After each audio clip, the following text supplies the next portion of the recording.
सबसे पहले मैं टॉपिक लेता हूँ डिफाइनिंग द रूट लोकस। ठीक है, अभी रूट लोकस टेक्निक की बात नहीं करेंगे। This is not the usual technique to draw root locus. ये एक बहुत ही फुद्दू टेक्निक है, फिर भी मैं बता रहा हूँ। ठीक है, आपको करना क्या होगा, सपोज मैं एक सिक्योरिटी कैमरा सिस्टम लेता हूँ।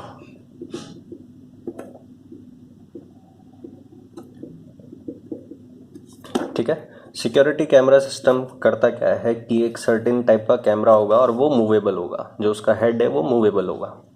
ठीक है, तो कोई पर्सन उसके सामने मूव कर रहा है, स्टैटिक है, तो ये जो कैमरा हेड है ये स्टेबल हो जाएगा, एक जगह पे पोजीशन ले लेगा। और अगर ये बंदा मूव कर रहा है, फॉर एग्जांपल कि भैया सपोज जैसे आपके बिग बॉस में लगे होते हैं ना कैमरा, वॉल से अटैच होते हैं। ठीक है, वो मूविंग कैमराज होते हैं। उसमें करना क्या होता है, जो भी आपका कंटेस्टेंट है वो मूव कर रहे होते हैं तो वो पोजीशन चेंज करता है, बिकॉज फुटेज बनाने के लिए कैमरा मूव करते रहना चाहिए। कोई फोटोग्राफर तो नहीं है ना वहाँ पे, फोटोग्राफर नहीं है तो कैमरा जो है वो एक ऑटोमेटिकली कंट्रोल्ड होना चाहिए। ठीक है, तो ये सिक्योरिटी कैमरा नहीं होगा, ये फुटेज कैमरा होगा कि भैया जो वीडियो बना रहा है। ठीक है, तो उसके सामने से भैया आदमी जा रहे हैं। ठीक है, ये कैमरा उन आदमियों को ट्रेस करेगा। दैट मीन्स इसको क्या करना है, इसको एक मूविंग ऑब्जेक्ट को सेंस करना है सबसे पहले तो। ठीक है, और वो सेंस हो गया तो भैया ऑटोमेटिकली वो मूविंग ऑब्जेक्ट रिकॉर्ड हो जाएगा। ये इसका काम है। मैं आपको नहीं बताऊंगा कि ये किस तरह से टोटल सिस्टम होगा, बस आप अभी के लिए फ़िलहाल ये सोचें दैट एक K1 गेन कुछ एम्पलीफायर होगा। ठीक है, जो सिस्टम है उसका एक मैथमेटिकल मॉडल देखते हैं। फिजिकली एक एम्पलीफायर डेफिनेटली प्रेजेंट होगा, क्योंकि ये मूव कर रहा है तो डेफिनेटली एक मोटर प्रेजेंट होगा, प्लस कैमरा तो है ही। ठीक है, एंड आउटपुट आपका ये C ऑफ S, फीडबैक आप दोगे। ठीक है, प्लस माइनस ये आप क्या होगा, आपका सेंसर जो है वो सेंस करेगा पोजीशन को। ठीक है, सेंसर्स पोजीशन।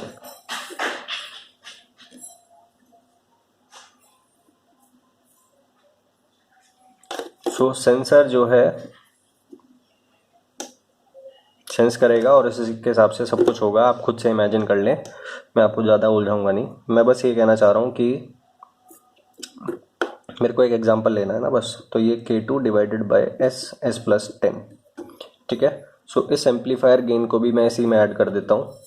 ये हो जाएगा K1 K2 मल्टीप्लाई में हो जाएगा, तो मैं अब इसको K बोल देता हूँ। बिल्कुल ये आपका वही सिस्टम हो गया जो कि आपका अभी था। ये ओपन लूप ट्रांसफर फंक्शन बोला जाएगा, because HS is equals to 1, GS HS is equals to GS, because HS is equals to 1। That means यही ओपन लूप ट्रांसफर फंक्शन है। ठीक है, नाउ अब आपको क्लोज लूप ट्रांसफर फंक्शन देखना होगा, तो न्यूमरेटर को ऐड कर देंगे बस यहाँ पे। K divided by S square plus 10S plus K add हो गया, तो आपको क्लोज लूप ट्रांसफर फंक्शन मिल जाएगा।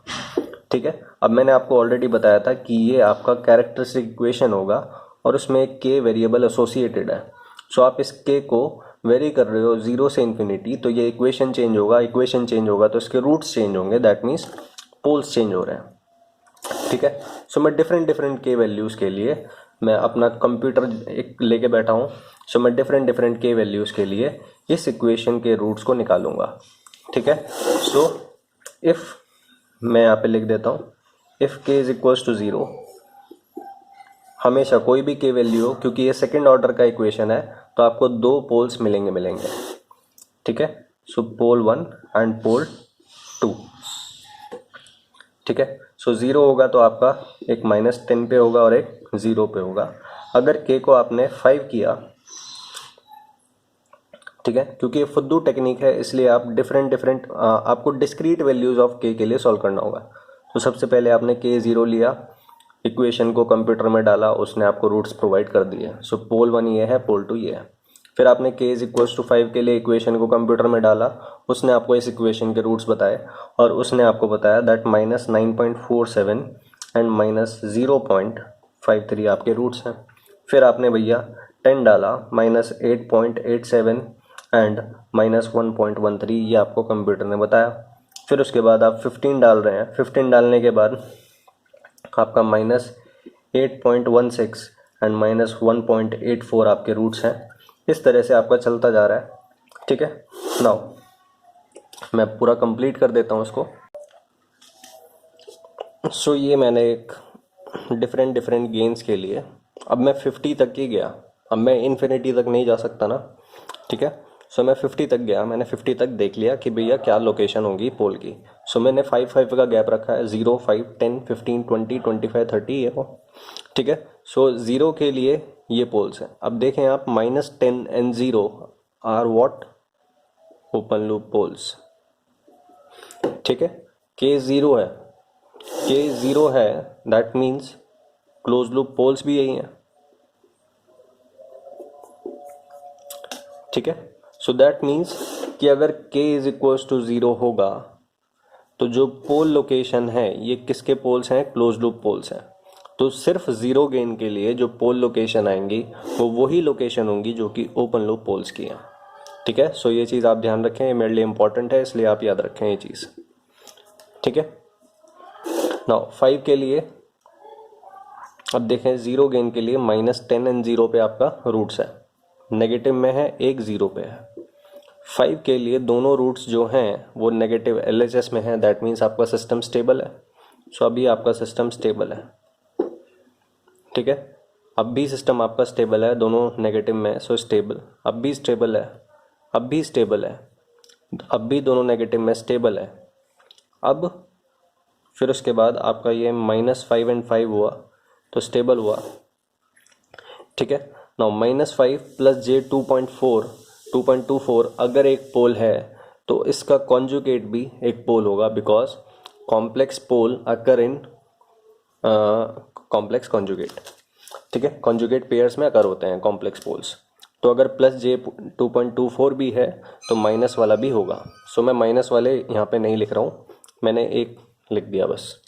ठीक है, सब आप देख रहे हैं सडनली क्या हुआ, 25 के लिए दोनों पोल्स जो हैं जो मूव कर रहे हैं, पोल्स मूव कर रहे हैं। सबसे पहले जो लोकेशन है 0 गेन के लिए, जो लोकेशन है वो ये है।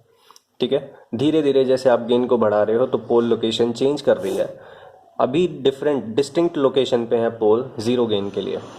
आप धीरे धीरे बढ़ाते बढ़ाते 25 पे गेन ले गए, सो दोनों पोल्स आके एक ही जगह पर मीट हो गए। सो दोनों पोल्स -5 पे बैठे हुए हैं। सडनली थोड़ा सा आपने गेन और बढ़ाया। ठीक है, -5 पे है, आपने गेन बढ़ाया तो -5 से वो कॉम्प्लेक्स हो गए। अभी क्या है, रियल है, फिर वो कॉम्प्लेक्स नेचर के हो गए। रियल पार्ट -5 ही है बट कॉम्प्लेक्स हो गए। ठीक है, सो अभी रियल एक्सिस पे थे, अभी तक 0 से लेके 25 तक रियल एक्सिस पे थे। ठीक है, सडनली उन्होंने कॉम्प्लेक्स पाथ ले लिया। ठीक है, बट कॉम्प्लेक्स पाथ जो लिया वो एग्जैक्टली परपेंडिकुलर लिया, बिकॉज ये -5 कांस्टेंट है, ऐसे ही यहाँ पे भी जो है वो कांस्टेंट है, और ये -5 है। ये सब कुछ आप समझ जाओगे जब मैं आपको यहाँ पे लोकेट करके बता दूंगा। सो इस तरह से आपका चल रहा है भैया। जब k 0 है तो एक पोल आपका यहाँ पे है और एक पोल आपका, मैं थोड़ा दूर से बना देता हूँ, -10 पे है। ठीक है, सो ये कब है, जब आपका k = 0 है। अब आप धीरे धीरे वेरी कर रहे हो। सो ये क्या करेंगे भैया, सबसे पहले ये क्लोज आएंगे। ठीक है, क्योंकि मैं देख रहा हूँ ये क्लोज आ रहे हैं, क्लोज क्यों आएंगे वो आपको पता लग जाएगा। ठीक है, सो ये इधर मूव कर रहा है और ये इधर मूव कर रहा है, दोनों एक दूसरे की तरफ मूव कर रहे हैं। ठीक है, ये जो -10 वाला है ये -9.47 पे आएगा, ये 0 वाला जो है वो -0.53 पे आएगा। ठीक है, फिर उसके बाद गेन थोड़ा और इंक्रीज करा तो ये -9.47 से और थोड़ा राइट में जाएगा, ये और थोड़ा लेफ्ट में जाएगा, फिर ये और थोड़ा राइट में जाएगा, ये और थोड़ा लेफ्ट में जाएगा। इस तरह से ये -5 पे आके मिलेंगे, बिल्कुल मिडल में आके मिले। ठीक है, फिर उसके बाद ये k क्या है, दिस इज k = 25। ठीक है, और ये जो ये पाथ है दैट इज 0 to 25, और ये जो पाथ है दैट इज 0 to 25। ठीक है, 0 to 25 के लिए poles are real plus distinct, ठीक है, रियल प्लस डिस्टिंक्ट। यहाँ पे क्या हो गया, poles are real plus equal, ठीक है, पोल्स लेफ्ट में ही है, दैट मीन सिस्टम अभी तक क्या है, स्टेबल। फिर उसके बाद आप देख रहे हो -5 से -5 प्लस J 2.24 हो गया, दैट मीन्स लोकस जो है वो अब क्या हो गया, अब यहाँ पे दोनों पोल्स आके यहीं बैठ गए। सो यहाँ दो पोल्स बैठे हुए हैं, ठीक है। अब ये जो दो पोल्स हैं इनमें से एक पोल ऊपर की तरफ जाएगा और एक पोल नीचे की तरफ जाएगा। अकॉर्डिंग टू एनालिसिस दोनों परपेंडिकुलर पाथ ले रहे हैं, बिकॉज जो कॉम्प्लेक्स पोल है उनका रियल पार्ट भी -5 ही है। सो इस तरह से ऊपर एक पोल ऊपर जा रहा है और एक पोल धीरे धीरे नीचे जा रहा है। ध्यान रखना कॉम्प्लेक्स पेयर में होंगे, अगर ये एक पेयर बनेगा फिर ये एक पेयर बनेगा, बिल्कुल कॉन्जुगेट पेयर्स आपका बनेगा, ठीक है। सो इसी तरह से ये इन्फिनिटी पे भैया, ये उधर इन्फिनिटी में चला जाएगा, ये इधर इन्फिनिटी पे चला जाएगा, ठीक है। कब, k is equals to infinity के लिए। नाउ भैया अब आप क्या देख रहे हो, for all values of k the locus says that all the poles for any gain the roots are in the left hand side, that means system आपका क्या होगा, stable। for all values of k system is stable, ठीक है। फिर आप क्या देख रहे हो, सो भैया स्टेबिलिटी की तो बात बताइए, ये पता लग गई लोकस से। सो मैंने आपको बताया था रूट लोकस आपको स्टेबिलिटी बताएगा फॉर डिफरेंट k वैल्यूज। सो आपको यहाँ से देख के पता लग गया that system is stable for all k values, ठीक है। नाउ अब मैं ट्रांजिएंट रेस्पॉन्स आपका देखना चाहता हूँ, ठीक है। सो ट्रांजिएंट रेस्पॉन्स अगर आपको देखना है तो सबसे पहले आप देखें कि 0 से 25 के लिए मैं 25 को इंक्लूड नहीं कर रहा हूँ, ठीक है। 0 से 25 के लिए क्योंकि ये सेकेंड ऑर्डर सिस्टम है तो zeta and omega n are specifications for this system, ठीक है। Zeta and omega n are characteristic of transient response, ठीक है। ये ट्रांजिएंट रेस्पॉन्स कैरेक्टर्स होते हैं, transient response zeta omega n से तो देखा जाता है, ठीक है। सो आप देखें that for 0 to 25 the poles, the close loop poles are what, real and distinct. अब मुझे ये बताएं रियल एंड डिस्टिंक्ट के लिए, रियल एंड डिस्टिंक्ट कब होता है, किस टाइप ऑफ सिस्टम के लिए होता है, इफ द सिस्टम इज ओवरडैम्प्ड, ठीक है। सो दैट मीन्स 0 से 25 के लिए system would behave as overdamped system, ठीक है। नाउ अब उसके बाद suddenly k is equal to 25 हुआ तो दोनों एक ही जगह आ गए, दोनों एक ही जगह आ गए मीन्स k भी 25 हो गया और दोनों पोल्स एक ही लोकेशन पे आ गए, ठीक है। सो ऐसा कब होता है, when the system is critically damped, ठीक है। सो यहाँ पे सिस्टम क्या है आपका, क्रिटिकली डैम्प्ड सिस्टम है, ठीक है। क्रिटिकली डैम्प्ड के लिए जीटा की वैल्यूज आपको पता ही होंगी, ओवर डैम्प्ड के लिए जीटा की वैल्यूज आपको पता ही होंगी, ठीक है। नाउ फिर उसके बाद 25 से आप थोड़ा सा फालतू गए तो जो आपके पोल्स हैं दैट आर कॉम्प्लेक्स कॉन्जुगेट, ठीक है। तो आपका सिस्टम अब किस तरह का हो गया, अंडर डैम्प्ड, ठीक है। सो दैट मीन्स आपको डिफरेंट डिफरेंट के वैल्यूज के लिए लोकेशन आप देख रहे हो तो आपको ओवर डैम्प्ड, क्रिटिकली डैम्प्ड कब है एंड अंडर डैम्प्ड कब है, ये सब कुछ आपको लोकस देख के ही पता लग रहा है। दैट मीन्स आप एक ट्रांजिएंट रेस्पॉन्स के बारे में भी सिस्टम का एनालिसिस कर सकते हैं कि सिस्टम का ट्रांजिएंट रेस्पॉन्स किस नेचर का होगा, आप बता सकते हैं। फॉर एग्जांपल आप यहाँ से ये बता सकते हैं कि 0 से 25 तक अगर मैं गेन रखता हूँ तो मेरा जो सिस्टम है उसके जो रूट्स हैं वो रियल एंड अनइक्वल है, that means my system would behave as over damped. Suddenly आप k इज इक्वल टू 25 पे ले आते हैं, सो आपको देख के ही पता लग रहा है root locus that my system would behave as a critically damped system. फिर आपको k ग्रेटर देन 25 देख के ही पता लग रहा है दैट कॉम्प्लेक्स कॉन्जुगेट पेयर है रूट्स, ठीक है, so that means my system would behave as under damped system, ठीक है, and for all values of के the system would behave as stable system. So all this information can be calculated from what, root locus. ठीक है, सो transient response के बारे में आपको पता लग गया ना. सो ये चीज़ मैं आपको बता रहा था.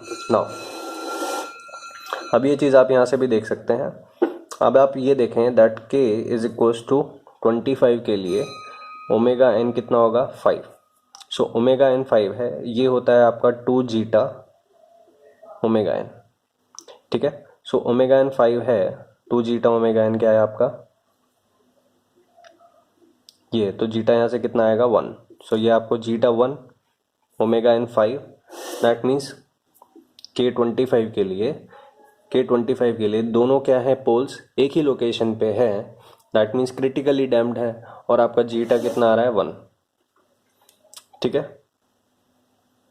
सो आप यहाँ से भी निकाल के देख सकते हैं दैट भैया 2 zeta omega n is equals to 10 है. आप चाहते हैं फॉर व्हाट वैल्यू ऑफ के the system would behave as critically damped, तो भैया जीटा को 1 रख दो. जीटा को 1 रखोगे तो ओमेगा n कितना आ जाएगा 5, and 5 square is 20, 5 square is k because k is equals to omega n square. ठीक है, सो यहाँ से भी आप k वैल्यू देख सकते हैं. सो अभी आप ये देखें दैट यहाँ से आप क्या बता सकते हैं कि भैया 2 zeta omega n is equals to 10, that means zeta omega n is equals to 5. ठीक है, अब आपको ये चीज़ ऑलरेडी पता होगी दैट ये जो डिस्टेंस होता है ये जीटा ओमेगा n के बराबर होता है. ठीक है, सो ये जो चीज़ है टाइम कांस्टेंट जो है वो जीटा ओमेगा n पे डिपेंड करता है, और वो आप यहाँ से भी बता सकते हैं. ठीक है, सो अगर मैं रूट लोकस को बस अंडर डैम्प्ड पोर्शन में ऑब्जर्व करता हूँ, दैट मीन्स जब k 25 से ज़्यादा है तभी मैं ऑब्जर्वेशन दे रहा हूँ. ठीक है, सो जो रूट्स हैं दैट आर कॉन्जुगेट पेयर्स. ठीक है, and system is behaving as under damped. So under damped system के लिए आपने कई सारी स्पेसिफिकेशन देखी है.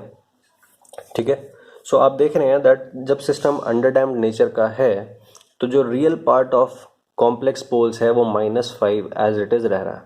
ठीक है, सो -5 ये जितने भी ये जो लोकस है ये आपको क्या बता रहा है कि पोल लोकेशन चेंज हो रही है सच दैट कि कॉम्प्लेक्स पोल का रियल पार्ट -5 ही है हमेशा. ठीक है, सो कॉम्प्लेक्स पोल का जो रियल पार्ट है वो -5 है irrespective of the gain. That means zeta omega n is constant, zeta omega n is 5.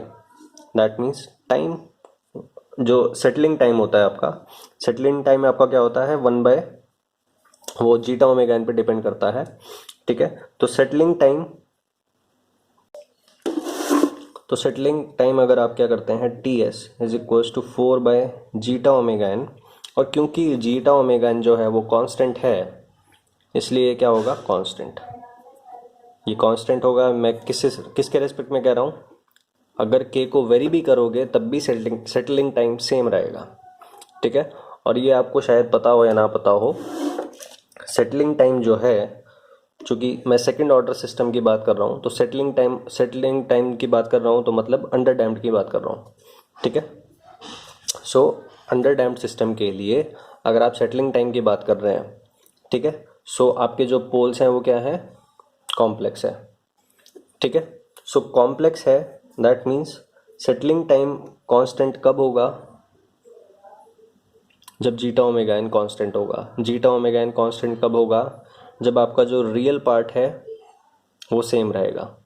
ठीक है, सो सेटलिंग टाइम जो है that is inversely proportional to the real part of complex poles. Real part ये होता है ना. ठीक है, ये थोड़ा डिफिकल्टी इसलिए आ रही है बिकॉज मैंने आपको अभी वो नहीं पढ़ाया, क्या कहते हैं सेकंड ऑर्डर सिस्टम. ठीक है, क्योंकि मैंने वो इसलिए स्किप किया हुआ है क्योंकि वो शायद सोहेल अंसारी पढ़ा चुका है, क्योंकि वो पार्ट मेरे ख्याल से कंप्लीट हो गया होगा. ठीक है, सो इसलिए मैंने जो है वो बात के टॉपिक ले रहा हूँ मैं. सो दैट कि आपका कंट्रोल सिस्टम तैयार हो जाए। सो मेरे ख्याल से आपको उसने बताया होगा that zeta omega n is real part, ठीक है, and settling time depends upon the real part of the complex poles of under damped system, ठीक है, और वो जो है टी एस इन्वर्स होता है 1/, real part of complex poles. So जैसे जैसे आप सिस्टम में कुछ चेंजेस लाएंगे और ये रियल पार्ट जो है वो इंक्रीज करेगा तो सेटलिंग टाइम डिक्रीज करेगा। बट यहाँ क्या है कि आप सिस्टम अंडर डैम्प्ड सिस्टम में चेंजेस लेके आ रहे हैं, सिस्टम अंडर डैम्प्ड ही है, ठीक है, बट जो नेचर है, जो पोल्स हैं वो चेंज कर रहे हैं, बट रियल पार्ट सेम है, that means settling time constant रहेगा। So since the settling time is inversely proportional to the real part of complex poles for the second order system, the conclusion is that regardless of the value of k, the system would behave so regardless of the value of gain, the settling time for this system for k greater than 25 would remain constant, ठीक है। so settling time is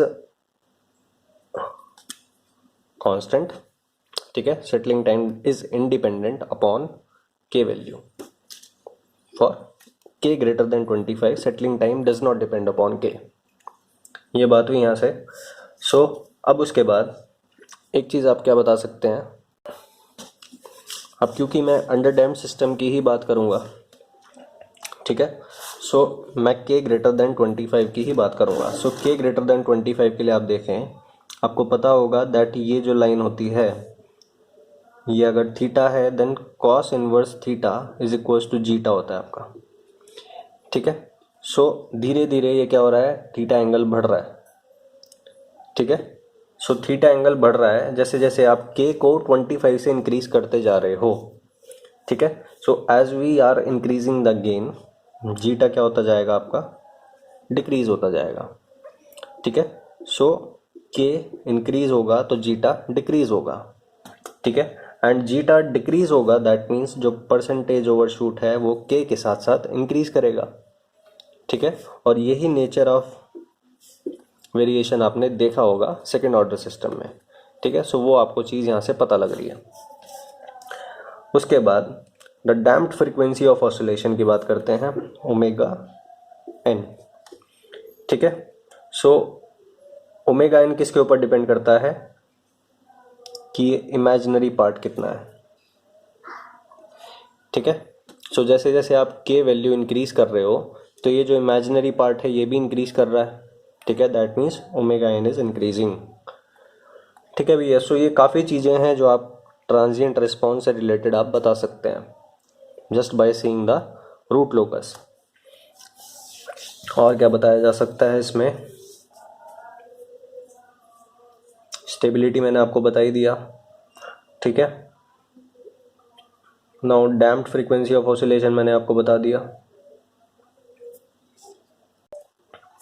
अब एक चीज़ है, आप peak time के बारे में भी एक चीज़ बता सकते हैं। सो आप ये देखें, मैं इसको अलग से ड्रॉ कर देता हूँ, ठीक है। सो ये आपका k इज इक्वल्स टू 25 के लिए है, फिर आपके जो पोल्स हैं वो इस तरह से वेरी कर रहे हैं, कॉम्प्लेक्स हो गए, ठीक है। नाउ जो आपका वो होता है, आपका रूट्स होता है, ठीक है, for under damped system that can be written as minus zeta omega n plus minus omega d, that means जो रियल पार्ट होता है वो जीटा ओमेगा एन होता है, ठीक है, एंड जो ये वाला पार्ट होता है ये ओमेगा डी होता है, ठीक है। सो आपके जो पोल्स हैं, चूँकि के वेरी कर रहा है इसलिए आपके पोल्स भी वेरी कर रहे हैं, बट जैसे जैसे के वेरी कर रहा है तो जीटा ओमेगा एन कांस्टेंट है फॉर दिस सिस्टम, ठीक है। अब आपका settling time zeta omega n पे डिपेंड करता है, that means zeta omega n क्या होता है, रियल पार्ट होता है। So settling time depends upon the real part, zeta omega n constant है, that means settling time constant रहेगा, ठीक है। अब उसके बाद आपने क्या देखा कि भैया आपका जो जीटा है, जैसे जैसे आप ये इंक्रीज कर रहे हो तो ये इंक्रीज कर रहा है, तो थीटा इंक्रीज कर रहा है, ठीक है, that means cos inverse theta decrease कर रहा है, सो जीटा डिक्रीज कर रहा है। सो के इंक्रीज कर रहे हो तो जीटा डिक्रीज कर रहा है, दैट मीन्स ओवरशूट इंक्रीज कर रहा है। फिर उसके बाद मैंने आपको ये ओमेगा डी है ये डैम्प्ड, ठीक है। सो ये जो इमेजिनरी पार्ट है, जो कॉम्प्लेक्स पोल्स का जो इमेजिनरी पार्ट होता है ठीक है, वो डैम्प्ड फ्रीक्वेंसी को अफेक्ट करता है। सो डैम्प्ड फ्रीक्वेंसी जो है that depends upon the imaginary part. ठीक है, सो ये जो इमेजिनरी पार्ट है कॉम्प्लेक्स पोल्स का, ये इंक्रीज करता जा रहा है, that means damped frequency increase कर रहा है जैसे जैसे के 25 से इंक्रीज कर रहा है। फिर भैया एक आपको पता होगा दैट जो पीक टाइम होता है that is n pi divided by omega D. अब जैसे जैसे आप k को इंक्रीज कर रहे हो तो इमेजिनरी पार्ट इंक्रीज कर रहा है, that means omega D increase कर रहा है। सो ओमेगा डी इंक्रीज कर रहा है, that means peak time decrease कर रहा है। ठीक है, सो ये सब चीज़ें आप यहाँ से बता सकते हैं। सो भैया मैंने आपको किस तरह से बताया, एक कैमरा सिस्टम लिया, बिग बॉस का एग्जांपल दिया, उससे कोई मतलब नहीं था क्योंकि एक बताने में अच्छा लगता है एक एग्जांपल, इसलिए बस बताया मैंने आपको। ठीक है, सो ये आपका सिस्टम है k divided by S plus 10। ये ओपन लूप ट्रांसफर फंक्शन बोला जाएगा बिकॉज HS 1 है। ठीक है, ओपन लूप ट्रांसफर फंक्शन के जो पोल्स हैं वो स्टैटिक हैं, does not depend upon the k value. आपने क्लोज लूप ट्रांसफर फंक्शन निकाला, न्यूमरेटर को ऐड कर दिया, सो k डायरेक्टली ऐड हो गया, ओपन लूप ट्रांसफर फंक्शन से आपको directly close loop transfer function मिल गया। ठीक है, सो ये सेकंड ऑर्डर सिस्टम है। सेकंड ऑर्डर सिस्टम में आप यहाँ से भी देख सकते हैं that 2 zeta omega n constant है, तो जीटा ओमेगा एन भी कॉन्स्टेंट होगा। That means settling time constant रहेगा because settling time is independent upon the k value. And k value जो है ये क्या है, k is equals to omega n square. That means K को आप इंक्रीज कर रहे हो तो ओमेगा एन स्क्वायर इंक्रीज कर रहा है, that means omega an increase कर रहा है। ठीक है, सो वो सब चीज़ें आपको सब रूट लोकस पे दिखाई देगा डायरेक्टली सब कुछ। ठीक है, फिर उसके बाद ओवर डैम्प्ड कब है, फिर उसके बाद आपका क्रिटिकली डैम्प्ड हो गया, फिर उसके बाद अंडर डैम्प्ड हो गया, ये सब आपको सब पता लगेगा। स्टेबिलिटी है फॉर ऑल के वैल्यू, सब कुछ आपको रूट लोकस से पता लग जाएगा। So this is the importance of root locus that it can analyze the system's stability and transient response for some variable associated with the system. For example यहाँ पे क्या है आपका वेरिएबल k। ठीक है।